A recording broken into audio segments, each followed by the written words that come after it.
Hello दोस्तों, स्वागत है आपका फिज़िकल एजुकेशन शुभम जी में।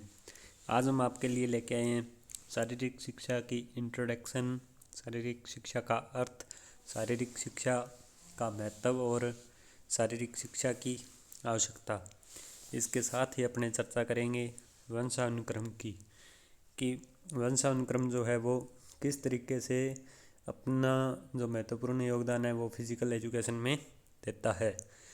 तो चलिए अपने चर्चा करते हैं आज के टॉपिक पे। अभी तक जिन दोस्तों ने इस पेज को सब्सक्राइब नहीं किया, सब्सक्राइब कर लें, अपने दोस्तों के साथ शेयर कर लें और वीडियो को लाइक करें। कमेंट करके बताएं कि आपको वीडियो कैसे लगी। इसके बाद में अपने जो है इसी टॉपिक पर जो है अपने प्रश्नोत्तरी डालेंगे, तो उसका जो भी आंसर हो वो आप कमेंट में दे सकते हैं। तो चलिए आज का अपना जो टॉपिक है उस पर अपने चर्चा करते हैं। जैसे कि आपको बता दिया था कि आज अपना जो टॉपिक है वो शारीरिक शिक्षा है। शारीरिक शिक्षा का अर्थ है उसके बारे में अपने चर्चा करनी है। तो सबसे पहले तो आपको बता दें कि जो शारीरिक शिक्षा है उसका जो शाब्दिक अर्थ है ना, वो आपको पता होना चाहिए। क्या चीज़ पता होनी चाहिए? शाब्दिक अर्थ। तो इसका जो शाब्दिक अर्थ है वो क्या है? वो है शरीर की शिक्षा।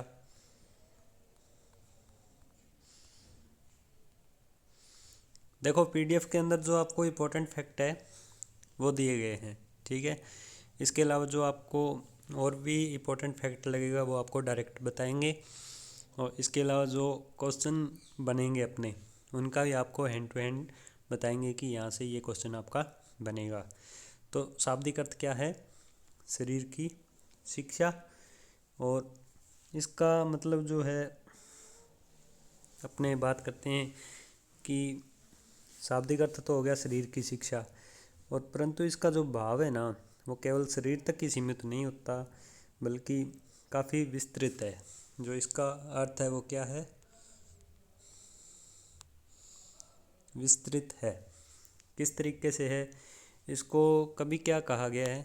कभी इसको कहा गया है शारीरिक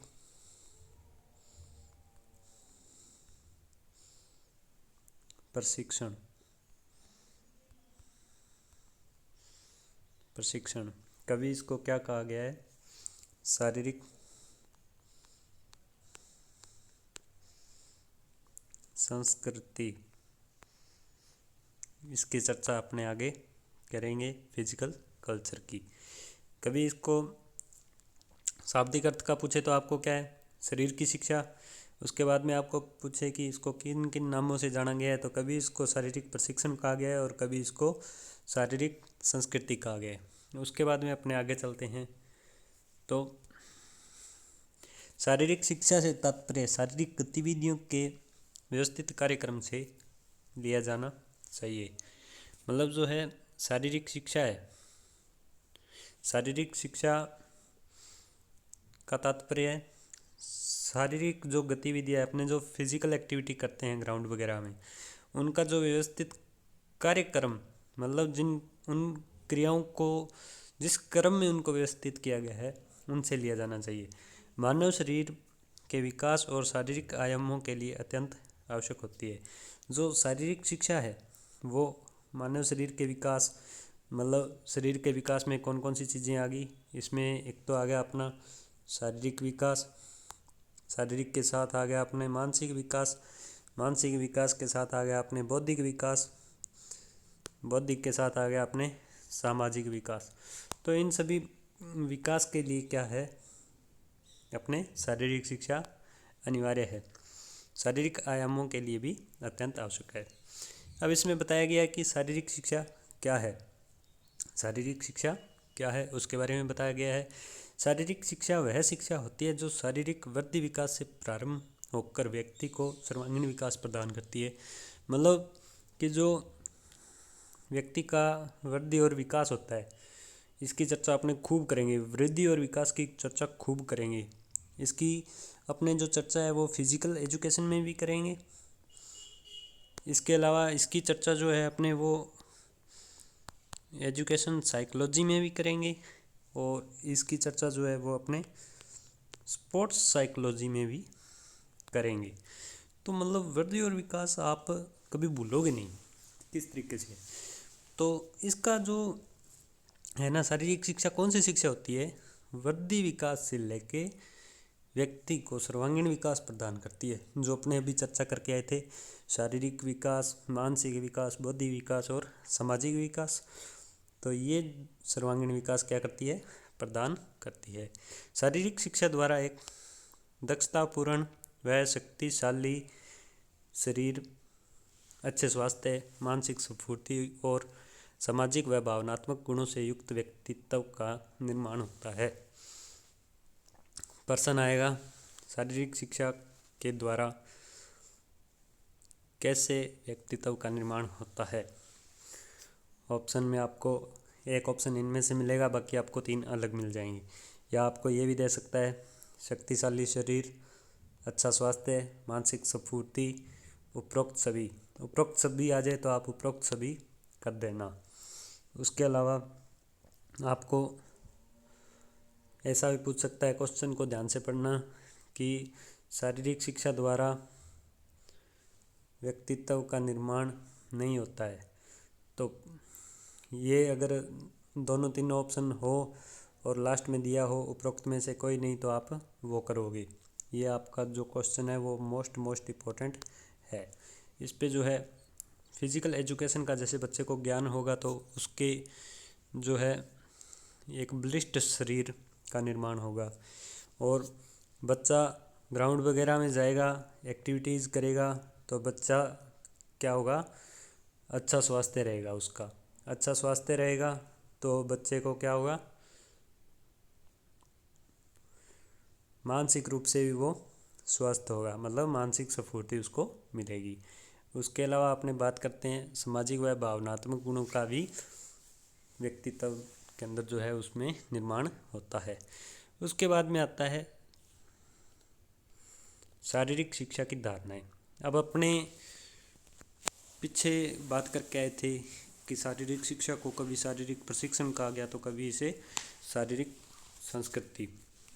शारीरिक प्रशिक्षण क्रियाओं को शारीरिक शिक्षा के नाम से जाना जाता है। इसमें समझाने वाली कोई बात नहीं है, ये आपको पहले बता दिया मैंने। इसमें शारीरिक व्यायामों को एक श्रृंखला में अभ्यास के तौर पर किया जाता है। ड्रिल को भी शारीरिक शिक्षा के रूप में देखते हैं। ड्रिल मतलब, अब आपको पता होना चाहिए भी ड्रिल क्या होती है। ड्रिल के बारे में किस तरीके से आपसे पूछ सकता है भी, अगर आपको दे दिया कि ड्रिल किस तरीके से होती है, तो आपको बता देते हैं कि क्या होता है ड्रिल में।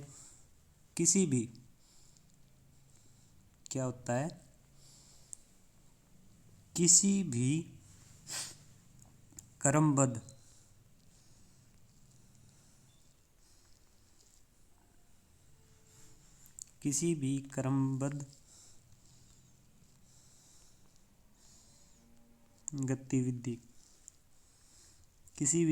गतिविधि को अपने क्या कहते हैं, ड्रिल कहते हैं।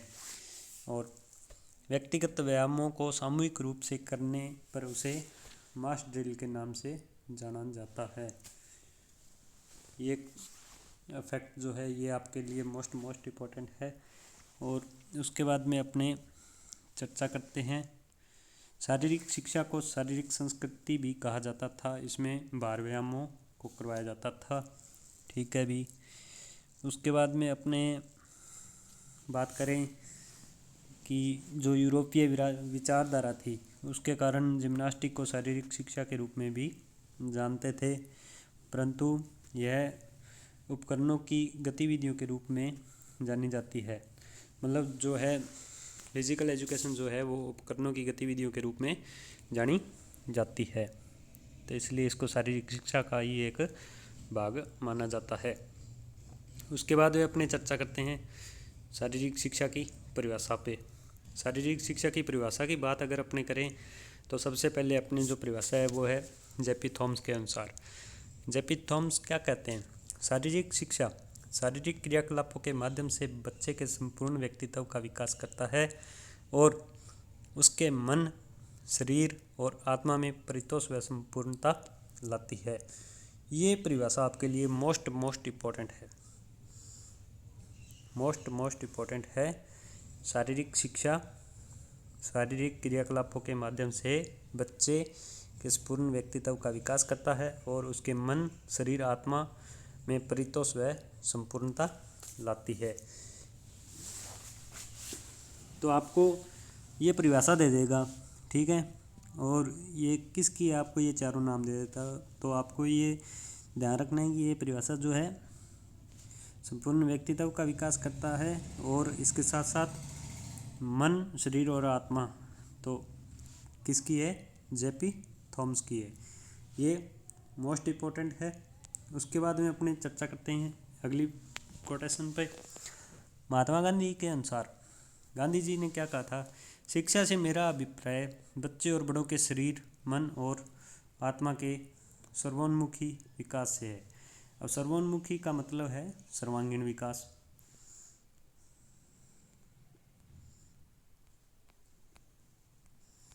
सर्वांगीण विकास से है। जो शिक्षा का अभिप्राय है वो बच्चे और बड़ों के शरीर, मन और आत्मा का जो सर्वांगीण विकास है उससे गांधी जी का जो है वो शिक्षा का अभिप्राय था। उसके बाद में हैरी क्रोबक क्या कहते हैं?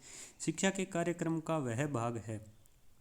फिजिकल एजुकेशन जो है वो शिक्षा के कार्यक्रम का वह भाग है जिसमें शारीरिक कार्यक्रमों द्वारा बच्चे को संपूर्ण शिक्षा दी जाती है। जो फिजिकल एक्टिविटी होती है ग्राउंड के अंदर, जैसे जो छोटे बच्चे होते हैं उनको ग्राउंड के अंदर ले जाके उनको जो है शिक्षा दी जाती है।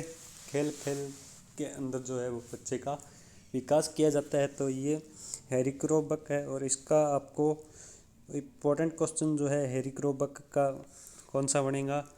ओलंपिक का पिता किसे कहा जाता है? तो H.C. बक या हैरी क्रोबक। H.C. बक को जो है वो ओलंपिक का पिता कहा जाता है। ये नाम इन्हीं का है। ये मोस्ट इम्पोर्टेंट है। उसके बाद में अपनी बात करते हैं प्लेटो के अनुसार।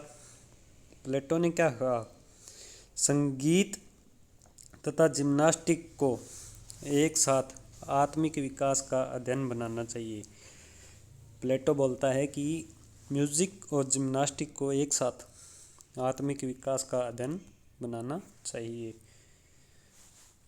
तो ये जो आपको चार परिभाषा दी गई है, इन चारों डेफिनेशन में एक तो आपको जेपी थॉमस वाली इम्पोर्टेंट है और उसके अलावा प्लेटो की मोस्ट इम्पोर्टेंट है। इन दोनों के ऊपर जो है वो एग्ज़ाम में अक्सर क्वेश्चन पूछ लिए जाते हैं। उसके अलावा जो है अपने एक महान विचारक हुए हैं कैसिडी जी। इनके अनुसार अगर अपने शारीरिक शिक्षा की बात करें, शारीरिक शिक्षा जो है वो व्यक्ति के भीतरी अनुभवों के कारण व्यक्ति विशेष में होने वाले परिवर्तनों के कुल जोड़ को क्या कहते हैं? शारीरिक शिक्षा कहते हैं। ये जो है कैसिडी जी के अनुसार है। ये लगभग नहीं पूछी जाती। इसमें जो है जेपी थॉमस और प्लेटो ये पूछ लिया जाता है। उसके बाद में अपने चर्चा करते हैं शारीरिक शिक्षा के उद्देश्य। अब अपने को शारीरिक शिक्षा का इंट्रोडक्शन भी हो गया, उसकी परिभाषा भी पता लग गई, अर्थ भी पता लग गया। अब अपने जो मेन पॉइंट है वो है शारीरिक शिक्षा का उद्देश्य है। मतलब किस उद्देश्य के द्वारा अपने शारीरिक शिक्षा जरूरी है, तो इस पे अपने चर्चा करते हैं किस तरीके से जो वो है शारीरिक शिक्षा अपने लिए ज़रूरी है।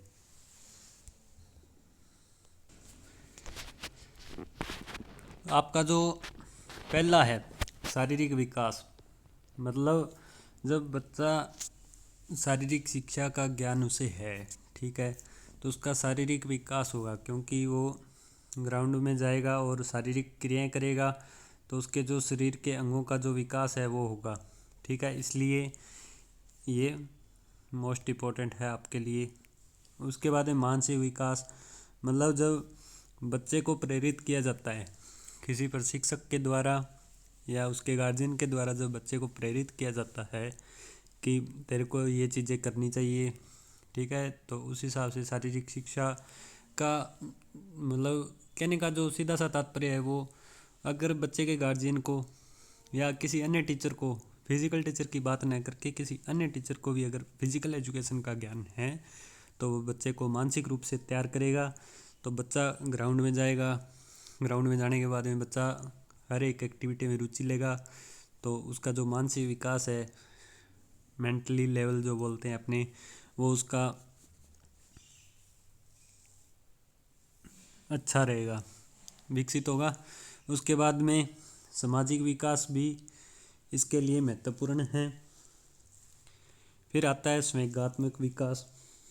संवेगात्मक विकास भी मतलब बच्चा क्या है कि जैसे ग्राउंड वगैरह में जाता है, तो जैसे अपने साइकोलॉजी वगैरह में पढ़ते हैं कि बच्चे को मतलब जो संवेग है वो आने शुरू हो जाते हैं। संवेग भी दो प्रकार के होते हैं, ठीक है, हास्य संवेग और दूसरे जो अपने रोने वाले बोल देते हैं, उस तरीके के जो संवेग होते हैं वो दोनों आ जाते हैं। तो इसके अंदर बच्चा जो है वो ग्राउंड में जाएगा तो उसके अंदर कौन कौन से आएंगे, हास्य ही आएंगे, हास्य संवेग ही इसके अंदर आएंगे। उसके बाद में आता है मनोरंजनात्मक उद्देश्य। मनोरंजनात्मक उद्देश्य है, ये किसके द्वारा दिया गया था इसका आपको बताते हैं। ये जो मनोरंजनात्मक उद्देश्य है ये दिया गया था आपके डूडले ए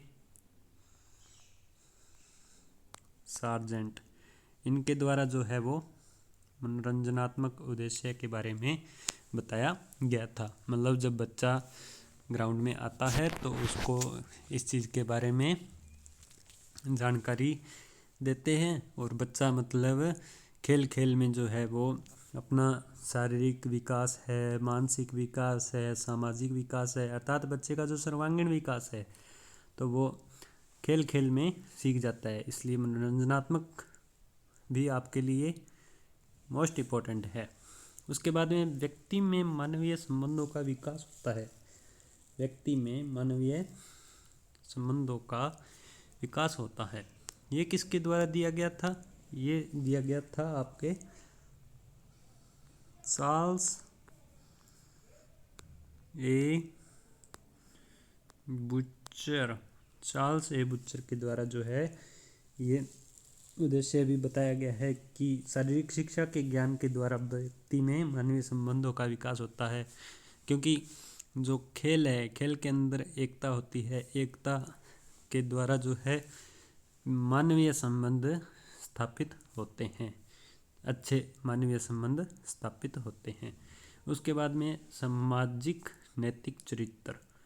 सामाजिक नैतिक चरित्र की बात करें अपने, तो ये जो है किसके द्वारा दिया गया है, committee on objectives of the American physical education association के द्वारा दिया गया है। कौन सा, सामाजिक नैतिक चरित्र उद्देश्य। उसके बाद में है गुण दोष विवेचन। ये भी committee on objectives of the American physical education association के द्वारा दिया गया है। तो उसके बाद में पेशीय तंत्र का विकास, जेबी नेस। पेशीय तंत्र का विकास ये किसके द्वारा दिया गया है, ये दिया गया है जेबी नेस के द्वारा, मोस्ट इम्पोर्टेंट। उसके बाद में है आगे निर्णय करने की योग्यता। निर्णय करने की योग्यता अर्थात प्रतिपादनात्मक विकास, इसका दूसरा नाम जो है वो क्या है, प्रतिपादनात्मक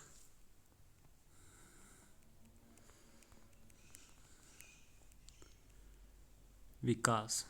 प्रतिपादनात्मक विकास ये किसके द्वारा दिया गया है, तो ये भी अपने जेबिनेस के द्वारा दिया गया है। ये दोनों इम्पोर्टेंट है।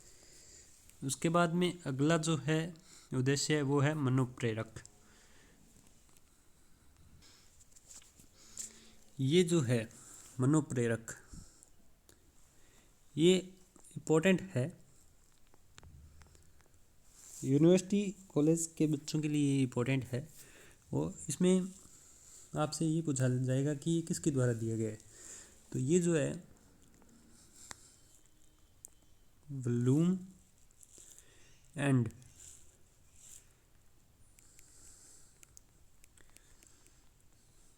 क्रथवॉल, ब्लूम एंड क्रथवॉल के अनुसार क्या दिया गया है, मनोप्रेरक माना गया है।